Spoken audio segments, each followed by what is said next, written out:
लाई यो सिटहरु चाहिँ सबैको चाहिँ जस्तै यो ओपीसीएफ है सिटहरुको चल्दैन है ड्राफ्टिङ युज गर्नुपर्छ। अब यसमा चाहिँ कसले के गर्ने भनेर चाहिँ अब प्रेजेन्टेसनले मिलाउँछ। पुरै प्रेजेन्टेसन क्यामेरा पेज नम्बर 4 मा चाहिँ पहिला राउन्डमा चाहिँ हामीले 5-7 जना कति गर्थ्यौँ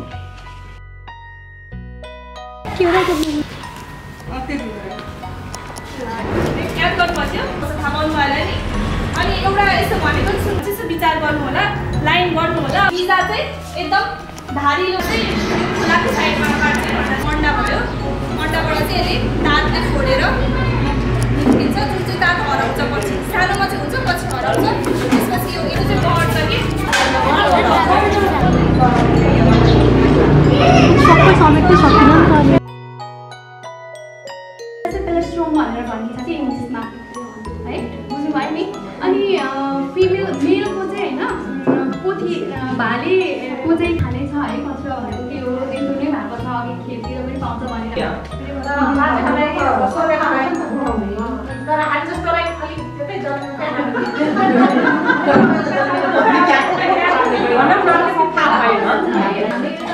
थालिन्छौँ नि त। अनि त्यो मरेको चाहिँ भल्चाङले जसरी नै खान्छ कि यिनीहरूले पनि यसरी यो खाँदाखेरि चाहिँ त्यहाँबाट त्यस्तो अवस्था हुन्छ नि त। त्यसले चाहिँ त्यस्तोहरूलाई सफा गर्छ, उनीहरूले नै खाएर सफार्छ। गिद्धले पनि पहिला गाई हामीले यसको कति एक्ज्याक्ट त होइन तर अनुगमन गर्न सक्छौँ कि अनुमान लगाउन भने फटारी पाएर छोरी जन्मिन्छ अरे त्यो पेटमा बच्चा भएको आएमा